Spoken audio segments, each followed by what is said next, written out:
Hey everyone, welcome to the first episode of the Card Brokers podcast. Obviously, we had the pilot last time, but this time we actually have a guest. And the first one that we wanted to have on was the person who made the, Card Brokers itself, Zmead. So introduce yourself a little bit. Tell us about yourself, what you got going on, and then we'll get into some questions.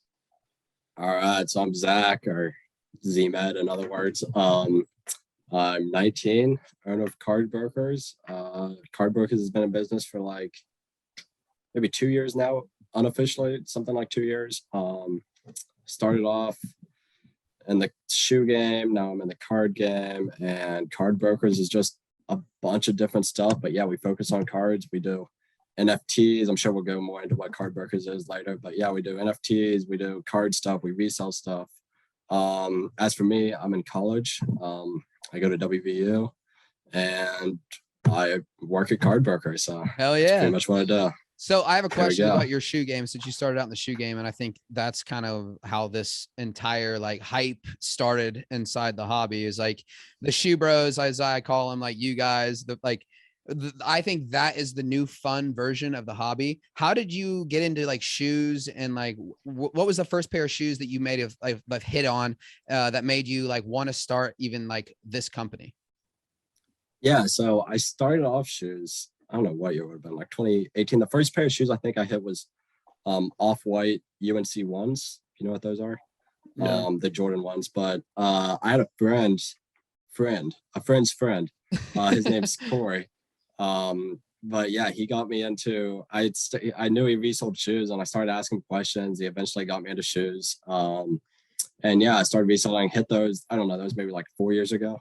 I don't know when those were released, but yeah, I started reselling shoes for like a year and a half. And then I eventually, like, I was into cards when I was a kid, and then I was still doing cards at the time, but it wasn't, like cards weren't near as profitable really a few years ago as they are now. Like now you see these big jumps and stuff. It wasn't like that before. So yeah, I kind of brought cards to the shoe market because there's things called cook groups, which Card Brokers is kind of a cook group in a way. What would be the difference between like Card Brokers and other cook groups that separates it, to not kind of, because it's not really a cook, like cook groups have almost like a negative connotation. I don't look at that as Card Brokers because it's mostly focused on cards. What's the difference between like a normal cook group and Card Brokers?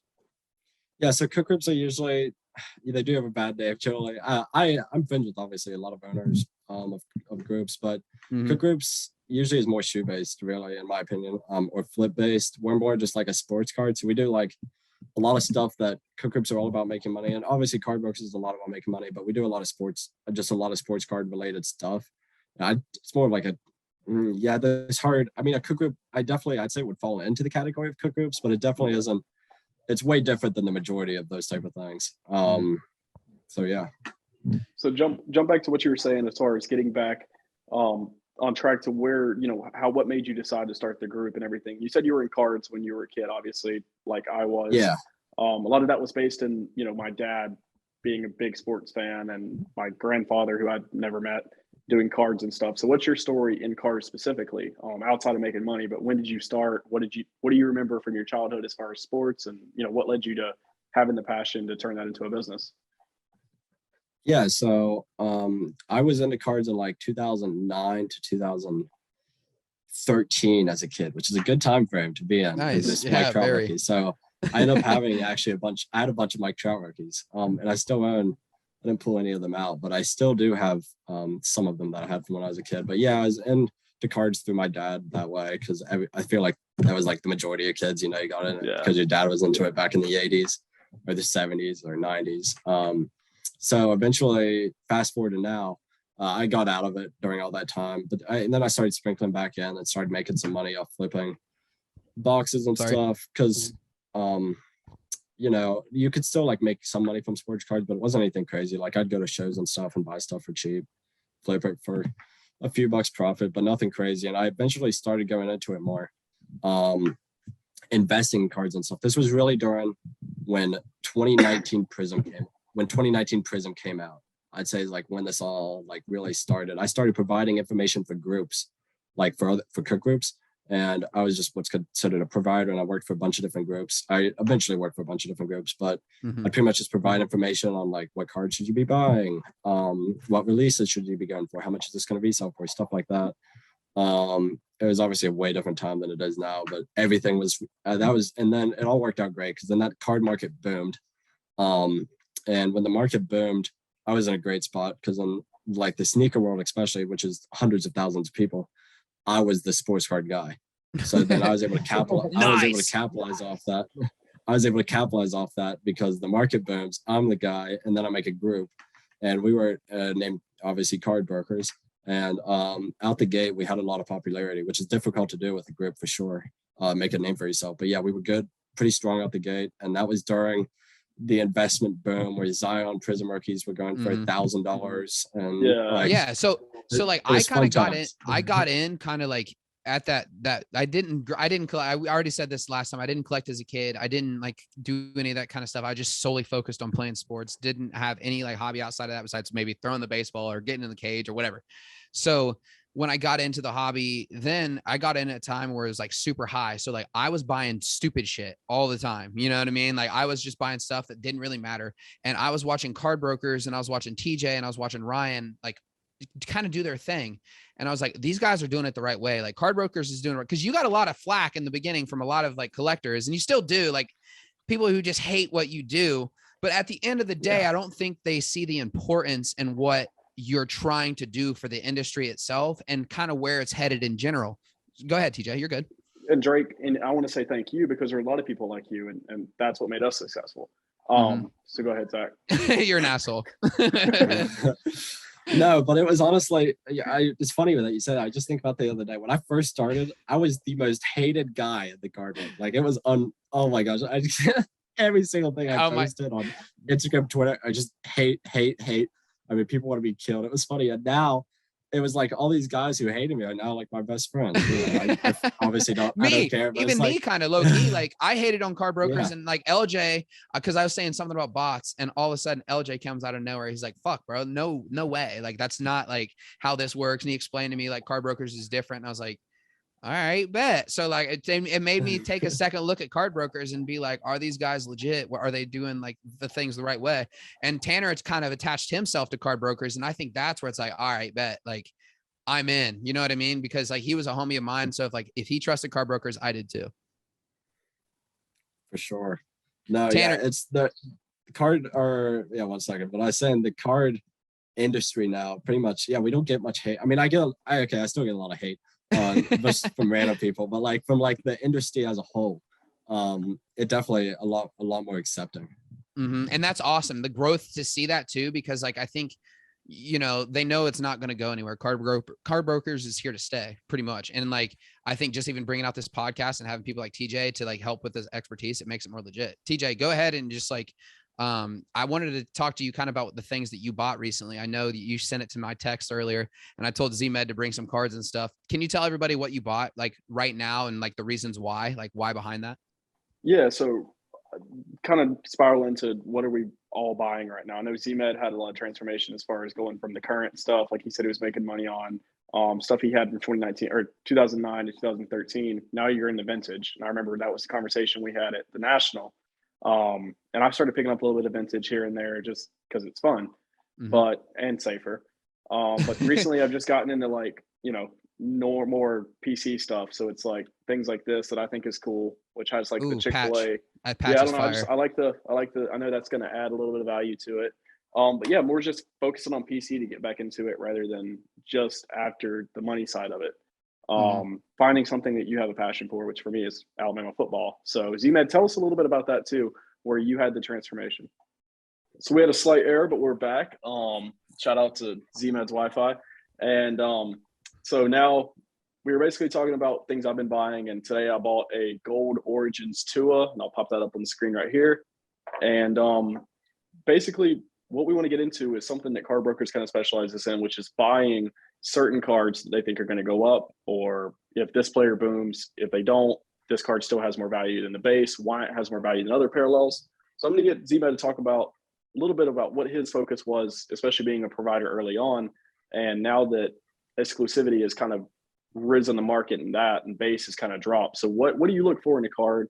Obviously the gold is kind of like the gold standard. It'll sell for more than the, out of 5 if it's green, things like that. So kind of give us your insight on that. Where do you tell your providers to go with that? And just give us an overview. Yeah. So early on and in card investing, you just bought anything and it went up. Yeah, that was the fun time. Except for me. Except for you. You found the few cards that didn't go up. I found the dead horses. For the most part, sports cards were just moving so easy. But now you got to be specific. Now, what I like to do, and what I push people to do, is grade cards. Because the thing about grading is a card can go down 50% of value, and you can still make money because you bought the card raw, and you're going to sell it as a PSA 10. If it, that's just an example. But if let's say I buy a card for $100 raw, and a PSA 10 it does 400, which is usually, that's about probably the calculation, somewhere in that range. But that card suddenly goes to $200 in a PSA 10 by the time I get it back for grading. Well, I still made, after the grading fees of $50 or whatever, I still made $50 off of a card depreciating 50%. So it's just so much. And then let's say the card goes up, the card doubles. It's obviously because I'm buying the card because I think it's going to go up, which is genuinely what I like to do with grading. That's how I like to invest in cards, is you buy, this is just my strategy, everybody has different strategies, but you buy the raw cards of people you want to invest in, and then you send it in for grading. And that's good because you wanted to hold the card anyways if you want to invest in it. So you may as well buy it cheaper, raw, send it in for grading. And then if it goes up, that's even more profit on top of the grade increase. So that's kind of that's generally my strategy. What I'm buying, I really buy, it depends. I like to buy clean cards in general. So if it's high end clean cards, I buy it. Because you get the card back pretty quickly, and honestly there's not going to be drastic changes. But I like to buy like things I generally go out of my way for would be UFC stuff, F1 I like football right now. I like Kyler Murray and Josh Allen. Cheap. They're really cheap right now, low key. Be higher at the beginning of the season. No risk involved. Like you can sell before they even start playing. So that's I generally do stuff like that. I don't go crazy with buying, I wouldn't be buying the hype, or I wouldn't be buying Wander Franco top cards right now. Yeah, they're ridiculous. So I got a lot, I learned a lot of lessons from Roberto Galvez, and he's a buddy of mine on Twitter. I met him, I had him on my own podcast, and we talked about this months ago, and before he finished his 2018 Kaboom collection, we just talked about why he was doing what he was doing. And it was he said the same thing. It was almost like fantasy football for him, but he has the bag to play in those Kaboom collections and collect those Kabooms. But he knows while collecting that and still doing that original card chase and completing a set, that those are going to boom too. So do you have a PC or a type of stuff that you have as a collection that's a longer hold right now? And is that vintage? Because TJ did mention that you liked vintage quite a bit.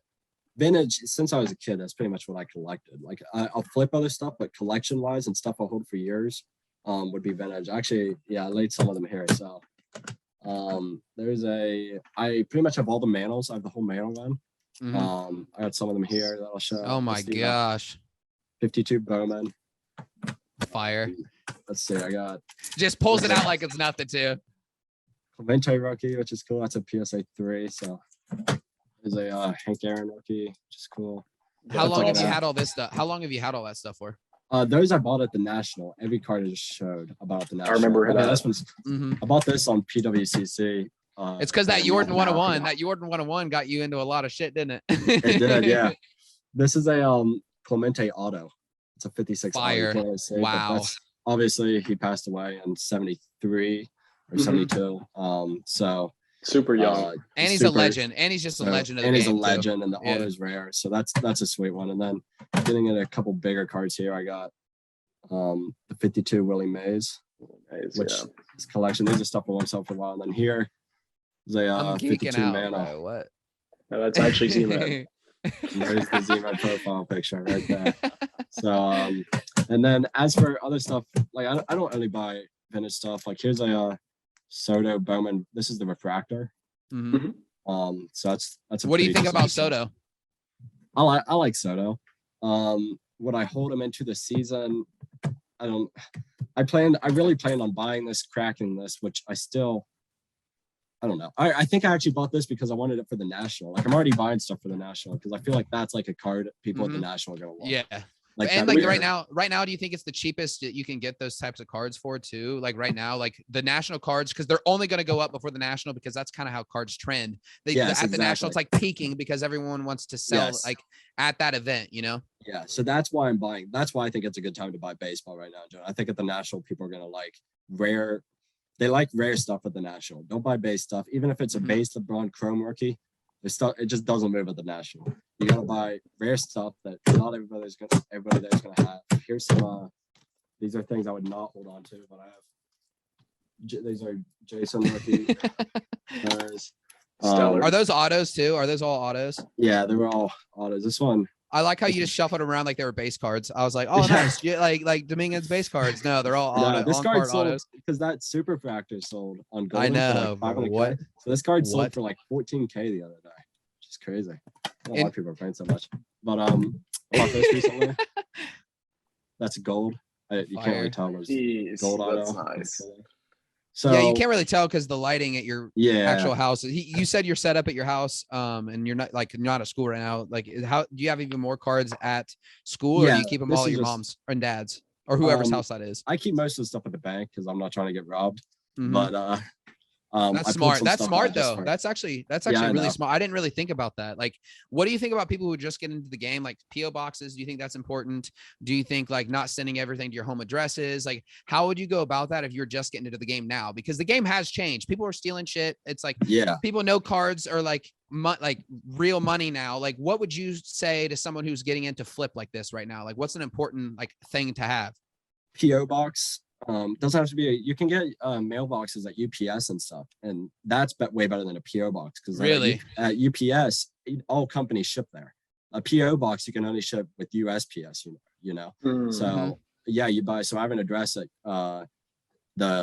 UPS, and they pretty much all my packages go there. I know nothing's getting stolen. That's awesome. I did not know that. Then a bank, you can keep stuff in a bank, your bank storage for like it's like $40 a year or something, and you're good there because you're the only one with a key to it. So I definitely recommend that. I want to keep. Thank you. That's good information even for me. Yeah, keeping expenses at your house just isn't a good idea. You talked about how tension was kind of building around you and all the hate you got. So when you first went to the national, was that obviously it's your first national being Zmead? So I know we met there and you met a lot of people there. How was that kind of going in, not knowing what to expect? Definitely nervous. National? I was nervous. I was even talking to some of the guys who work in card brokers, like, are I actually going to get hate in person? And then you realize the people who hate you are just guys behind the keyboards. On social media who actually won't in person. Everybody's I had tons of people walking up like, hey, are you Zmead? I'm like, hey man. And then like like everybody's cool. I didn't run into a single issue at the national. Everybody was awesome and they were like excited to be me, which was cool. Big celebrity guy. Yeah, big time. Hey, big time celebrity in the huge card community on Twitter. Because realistically, how small is in terms of like Facebook, all the platforms, everything like that? Twitter's kind of like where everyone kind of fucks around. What is like how small is that community actually in comparison to all the people you sell to and everybody? Like, is Twitter people the people you sell to, or do you get it's like Facebook, it's like eBay, the 1% Twitter? You know what I mean? So can you kind of just touch on that and like how do you move a lot of your cards? Is it through eBay? Is it through card brokers? Is it through like different platforms, alt stuff like that? What are some of the things that you use now that are available today that weren't right when card brokers started? Yeah, so like my bulk stuff, I moved through Probstein, the eBay consigner, one of the most hated guys in the community. I don't think he does anything wrong because I'll quickly talk on Probstein and go off the edge from your question. Everybody calls him out for shilling. I have no association with Probstein, but it's not. Probstein has no use in shilling his cards that are on consignment. Like the people shilling the cards are the people who sends the cards to Probstein. Yes, and they shill their own cards. He can't help that. I mean, it's just an eBay lister. That goes for any consignor on eBay. It's exactly. So I wanted to get that out of the way. That's good to touch on though, because I think he does get a lot of companies like that who make a lot of money, and the big dogs, even PSA, people like that. I think they get a lot of unwarranted heat because there are people who are scumming it up like through the system, and it's not actually the companies themselves. Yeah, they can't. I mean, there's no way they can prevent that. You shilling up your own card on, like, they don't want that because they don't make any money when you go and don't pay it. Yep. Yeah, so it's funny how that is. But anyways, I sell cheaper stuff on there, and then some I sell pretty much like buy it now. Like this type of stuff, if I was to sell, I'd just like buy it now on my eBay. I have a small eBay. I have maybe like 1,000 feedback, maybe if that. And yeah, I sell some on there, and then I sell to people on Twitter that I know.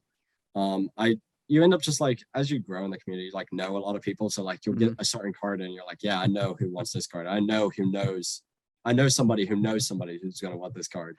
Yep. So stuff like that. And yeah, for the most part, I like, my main strategy doesn't have anything to do with the main type of cards I showed you. Like over there across the room in a box, I have a whole bunch of cards that it's pretty much buying like $200 to $1,000 cards, sending them to PSA, getting them back, and sending them all to Propstein, because I don't have the time. And my assistants and stuff, who I have a few assistants in person. Can you give them a shout out? Can you give a shout out?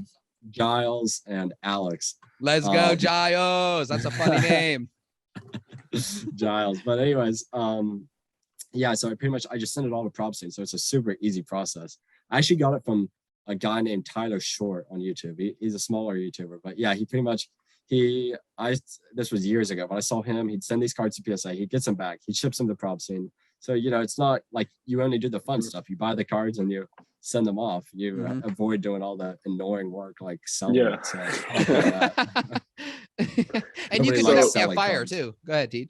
So, you know, you kind of touched on right there as far as, you know, the relationships you've made, obviously, in the community with people you sell to on Twitter and things like that. So can you just give a broad overview of like friendships you've made? And I know me and you have kind of, we got along really well at the National and hung out a lot at the National and just stuff like that outside of obviously our friendship, but just people you've met, cool connections. I know you and Golden kind of do a lot of stuff together now. So just give us some insight on that. What have you taken away from what the hobby could give you rather than what, you know, outside of the money aspect of it? Man, yeah, you meet so many people through not even cards, because like card brokers, for example, are so much bigger than just cards. Any more cards is just becoming like such a small, like it's obviously still a big part of card brokers, but we just do so much stuff. So you meet just, I mean, thousands and thousands of people. But yeah, I've made some awesome connections with, whether it be famous people you end up meeting because you sell them stuff, or you know, you meet cool guys, you meet a lot of cool guys, because I don't know, you picture like in the community that's just a bunch of nerds. we are a bunch of nerds though, bro. No, like look at us. No, we're nerdy, bro. Like we rip boxes of cards for fun and like sell them on the internet and run a business out of cards as a hobby. Like that is nerdy as shit. But the thing is, it's like the shoes aspect though is like what's making it like even like like cards in general less nerdy. You know what I'm saying? Like yes, exactly. It's just like it's kind of hype shit, you know? Yeah, for sure. It's became cooler. Yeah, you're not so weird if you do cards out. Like, there's celebrities into cards and stuff, which guys like Logan Paul have done like giant things for the card community. Steve Aoki too, same Steve thing. Aoki, like he kind of has made him explode. UFC cards all the time. Dude, I tell you, and that's brings up a really good point. No, I didn't mean to cut you off right there, but brings up a good point of just like when I first started this and I was making money from it, people would ask me, you know, how are you buying this or how are you buying that? Because we look at it in the card community, and I feel broke when I go and meet other people. But you know, a lot of my college friends, I have a lot more money than they do, and I don't mean that I'm not bragging about that. But I go out and make money, whereas they're on loans or anything like that. And they used to ask me like, "What do you do?" And I'd be like, "Oh, I do sports cards," and you would get some weird looks. But now you do it, and they're like, "Oh, okay, I've heard of people that do that. So what do you do?" Blah, blah, blah, and asking more questions. So it just kind of goes to the broad overview of everything that the growth that we've experienced. And it's even kind of funny too, because I've been preaching to my homies like in my group chats and all that shit, like, bro, buy cards. You're gonna make, if you do it right, you're gonna make money. Like if I would probably make more money if I wasn't trying to build like an inventory, try to be a stack seller like Ryan, try to create content like for here, working for DCI. I'm doing a bunch of different shit in the card community and immersing myself in a different way. Is there stuff that you see in the card market in general going more towards the gambling aspect of things rather than like the sure thing? Because like you said, the Dominguez card, huge card that just sold, but he hasn't even set foot in the MLB yet.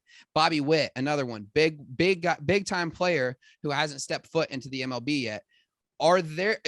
Is there opportunity to make money on that? Are you just basically purchasing on hype, or are you scouting the player, understanding that the type of talent they have, You've been looking at what, like reporters have been saying. What's your approach to, buying hype guys like that, and the difference between buying that stuff and then buying, your Mays, your Mantles, your stuff like that? What's your biggest approach to save yourself money from like losing cash? Is it buying raw? I buy raw, and I don't buy. I try to avoid buying prospects. And if I'm buying prospects, I don't care if they're good or not. I don't care if I do all my research and they're good. There's still a prospect in the end. Mm-hmm. Even Acuna or any of these guys, they're still young, and it's like Mm-hmm. something could happen to them. So stuff like that, if I get it, I want to sell it quickly. Like I'm talking, I get it and I grade it, I sell it. And that's just the goal there. At that point, I'll buy anything, because generally stuff doesn't just suddenly drop unless something drastically happens. But yeah, that's pretty much my strategy. If I'm buying something that I'm not going to sell for a while, I'm buying something that's already been established, whether it be, I don't know, Tom Brady, for example. Like Tom Brady stuff shouldn't crash.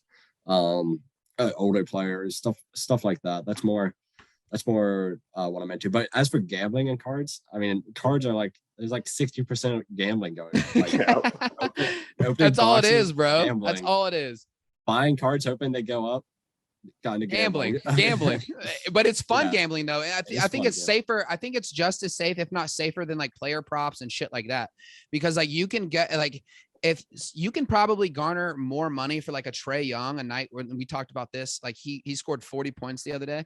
Like if a player scores 50, if Josh scores 60 points, you're going to garner more if you sell it that night on Twitter, if someone will buy it then, because basically just based on emotion of like how they feel that day. If you're in, like, that's what we're here to do. We're here to teach people that, don't buy at the highs. Don't buy because you are emotional that night. Always make it, like you've explained every single time, that you always have to have a strategy going into this shit. So it's like, that's what we want to preach at Card Brokers. That's what we always have, is even like Cards Max and people who like write blog posts and the staff that works for Card Brokers. They do a lot of research to try to help the community not make dumb decisions and make smart moves. I think that's something that Card Brokers has brought to cards that people haven't had before. And I think it's important to like understand why you're buying a player. And I think that's why Card Brokers is so successful, is because they've done the best at making people money in cards. No, I completely agree. And anymore, a lot of Card Brokers is pretty much just flipping stuff. Like I wish I'm trying to bring that back in Card Brokers right now. Like more, I think right now is a good time, because it's been like, I mean, to be honest, boxes haven't come out. Boxes haven't been out. You know what I mean? There hasn't been releases. There's nothing you can really do in cards besides invest and gamble, Retail's high on stuff right now. So we're definitely, like they're doubling retail on a lot of these boxes. Like Mosaic Football Blasters at Walmart are $36. Mosaic Football Hangers at $30. Like, dude, that's tax. Stuff like that's tough. So I'm trying to bring back more grading stuff, things like that, because you just got to shift with what people want. I guess for any business that you're in, but I'm trying to definitely make the shift more towards grading and start teaching. I mean, we already do, of course, but really trying to make a bigger focus on grading cards, flipping cards, because there's a lot of money there, and the market's stable right now. Like the past year, and cards have obviously been not stable, but I like where we're at right now. I think like the market makes sense. I think the price of stuff makes sense. Base stuff isn't worth a lot. I think it'll go down even more, but I think we're definitely, number stuff is worth more. And it's just like, I like the way the card market's looking right now. I'm definitely confident in it going on. Good. I do too. Yeah. TJ, go ahead and touch on some of the stuff that you wanted to ask Zach, just like any personal questions, anything just about cards, just like shoot away. Cause I've been talking quite a bit here. I want you to make sure you get your stuff in. Let's first get on. I want to know about Zach, the person. And I think, me and you talked on the phone the other day, and you said you feel like sometimes it's hard for people to talk to you because they talk to you as Zmead and not Zach. And people that know you as Zach don't know you as Zmead. So give people a little insight on Zach's. Like, what do you like doing? What do you outside? Obviously, you had huge success, and along comes with that is profit. So how was it adjusting to that? Because I know for me, it was like, I didn't grow up, they're very wealthy. And then when I started getting easy money, it was easier to spend. So, how have you adjusted to that and learned being so young and having the profit come? Yeah. So I don't spend that much money on like myself. Like the stuff I buy, I think it's like not good investment, but stuff that holds its value. So stuff that I've like blown money on. Like I bought a Tesla, which isn't crazy. I mean, it's a Tesla Model 3. Wrapped it too. Wrapped it, boy. I wrapped it green. I did do that. Lime green. Lime green Lime. Tesla. Wrapped it lime green, my- boy. I may trade that in. I'm tired of owning an electric car. But other than that, like I buy cards and stuff. I'm into watches. I'm big into watches. Yeah. So Rolexes and APs and let's see, what other watches would people know? Cartier. Yeah, so Pateks, stuff like that. I like a lot. You're I a spend money on rapper. that, You're literally a card rapper. I'm practically a rapper, but no. So I'm into that stuff. Let's see. I'm into outside that. Like my life hasn't changed that much. I go to college, so I'm around kids with Hell yeah. Where do you go? dollars to the name. I go to WVU. Hell yeah. Are you West freshman, Virginia. sophomore? Freshman, yeah. I just went there the second semester, so I've only been in college for like 2 months. Mm-hmm. Oh, Good for nice. you. Good for you. Good for you, bro. Yeah, sorry. So other than that, I hang out with I'm like a normal. I like hang out with people. Yeah. Yeah, I go out. I mean, I'm in college. I just have fun. And I feel like that's weird for people to realize. It's like you get hate, like you talked about. All these memes that come about you, and when you tweet, you get all these likes and retweets. Like somebody that's famous for everyday people, but obviously we're in a little subsect of community. So how is that? What do you think people look at you as versus what you really are? It's like, does it ever weird you out when you can tweet and get so many more reactions than most people do? Because I know that was a big thing for me, is like seeing my growth. Obviously not to the same level, but talk about that for a little bit. I don't like read. I'll read my replies and stuff, but honestly, it definitely like used to get to me. But I've had like a decent platform on Twitter for a while now, so I don't really. It's not. How did you adjust to that? How did you adjust to that though? Like, did you just start blocking people? Did you stop just? I don't block anybody. I feel like that gives people attention. So I just act like I don't see the message usually. But like you get, I'd reply to some of them, but like for the most part, that's just kind of the way it is. Like, if you're getting, I know it's like kind of cliche to say, but like if you're getting hate, you're doing good. It's like the normal. It's like, and it's kind of weird. It's kind of weird because I got my first ever hate, and I was like, "Fuck, man!" Like just because the card broker stuff, like one thing came out, like Max sent something to me, said, "Nice, you finally made it," because like one person finally said something like shitty, and I was like, "Bro," I get that all the time. I like it. Almost like hurt my feelings because I was like, "Damn!" Like I didn't even fucking say anything, and I'm sitting here. I never get any hate. I always send out love. I'm always being like chill as shit, and like this one hate comment that I've never really gotten any from anybody. It was like I was like, damn, I'm actually gonna have to like adjust to like getting a little bit of heat, because that's what kind of comes along with being on the internet in general. You know what I mean? TJ gets so much heat just for being TJ. He does get a lot of heat. I mean, because I like to reply. Yeah, so. He does. You got a big mouth. You state your political opinions and stuff on social media. And that's something I don't touch, and that's something I don't touch either. It's me though. Like I wish I could do that. I worked for a senator. I guess I can say it. I worked for Senator Rubio for like a year, so that's really where I learned like how to speak to people, which led to negotiation and stuff. So it's like I feel like it's just part of me, and I don't give a fuck, And that's good though, because like that's how you have to build that's how Zmead's kind of like. And Zach, I should just say both, but like that's how he's built his platform, is by being himself, just being a good person. I think just doing things the right way. And like, I think that's how SRS Cards has been built. That's how TJ Card Collector has been built. We take pride on our shipping. We take pride on the way we do things, the way we approach people, the way you talk to people, the way you just do business on the internet. It's like this whole community is being built because we're trying to trust each other, and we're trying to have people who we can trade these cards from back and forth. And if you believe in somebody, you can go get your card cheap if everyone else thinks they suck, because like, we're basically betting on our opinions. And I think all of us are pretty like squared away with what we believe is working and what's not working in cards. And I think it's important as an individual person out there to like understand how you want to do the card things, because just like TJ, Zach, and myself, we all do it differently. So it's like, just make sure you find your groove. And I think just talking to you guys, it's kind of helped me understand, we all kind of do it differently. TJ, you have your Alabama PC, you have your vintage PC. I have like my Tyson Beck PC. Like I have just weird shit. Like I just started buying, like Cam Henry, my homie, bought this. It's out of 25. Like, and then like UFC, other stuff like that. There's just like, I think the approach for everybody right now is going to keep adjusting as the industry evolves, and like even stuff with DCI or stuff with like these other companies that are arising out of this big boom.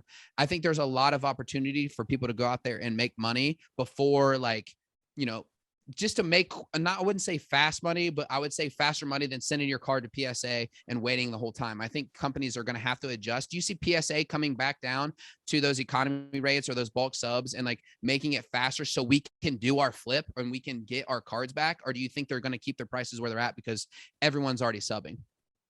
No, they'll lower price. They definitely will, at least to like $20-$25. Even Nat said he was sad they were going to is he the CEO of PSA? Yeah, owner? I think he's he the CEO. Yeah, a chairman or CEO. But there, shout out Nat though, like because I think he keeps us all informed. Yeah. No, yeah, he's definitely good about it compared to most companies. That's what I love about PSA. They're definitely professional. But yeah, they said this year that they were gonna get those economy bulk sub pricing back. I think like Q3, Q4. But that'll be really interesting to see what happens because like before you could send in. I mean, like right now, what's going to happen to cards that you send in at $15? Like, do these cards slabs become worthless? Because I mean, we've got to accept the slabs keep coming, and the market or the card market or the card consumer rate is not going up at the same rate as the amount of slabs at that point. Yep. So it's like, it's definitely going to be interesting to see like how exactly that works. Junk slab era is what I've heard. Junk. I mean, I think we're in the junk slab era. We are in the junk slab, baby. It's exactly what happened with the whole time, like the basketball market is. It just, I mean, people were sending in everything, and then you had people tell, you know, like the Lakers.